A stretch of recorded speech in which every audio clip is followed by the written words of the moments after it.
Good morning student. मैं Rahul Sharma Rahul study centre में आपका स्वागत करता हूं। आपका टॉपिक चल रहा था बीजक, उसकी 2 क्लास हो चुकी हैं।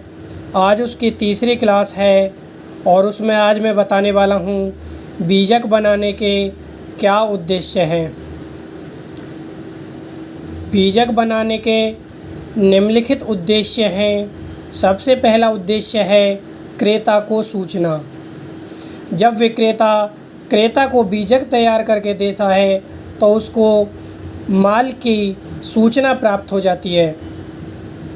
बीजक से क्रेता को यह सूचना प्राप्त हो जाती है कि विक्रेता ने उसके पास माल भेज दिया है। माल ने पहुंचने की दशा में वह आवश्यक पूछताछ कर सकता है। इससे बीजक से लाभ भी है कि विक्रेता ने क्रेता को माल भेज दिया है। इसकी सूचना क्रेता को बीजक के द्वारा पता चल जाती है। तो इसका दूसरा उद्देश्य है विक्रय मूल्य का निर्धारण। बीजक से विक्रय मूल्य का निर्धारण करने में आसानी होती है। वस्तुओं का सही विक्रय निर्धारित किया जा सकता है। इसका यह भी एक उद्देश्य है।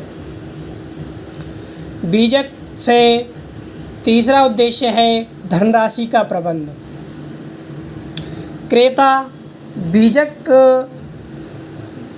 क्रेता को कुल कितनी राशि चुकानी है, अतः माल के पहुंचने से पहले वह बिल्टी छुड़ाने के लिए आवश्यक धनराशि का प्रबंध कर सकता है।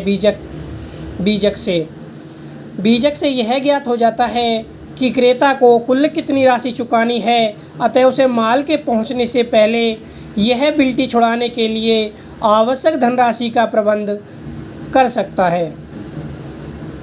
बीजक का चौथा लाभ है माल की बिक्री का प्रबंध। इसके द्वारा माल की बिक्री का प्रबंध किया जा सकता है। यदि बीजक माल के पहुंचने से पहले पहुंच गया है तो क्रेता व्यापारी उसकी सहायता से माल की बिक्री का प्रबंध कर सकता है। अगर किसी व्यापारी के पास बीजक टाइम से पहले पहुंच जाता है तो उसको भुगतान करने या माल की बिक्री का प्रबंध करने में बहुत आसानी होती है। बीजक बनाने का 5वां उद्देश्य है माल का मिलान तथा त्रुटि सुधार के लिए कार्यवाही। बीजक से माल का मिलान किया जा सकता है तथा आदेश की नकल को मिलाया जाता है। अंतर या त्रुटि की दशा में शिकायती पत्र लिख दिया जाता है।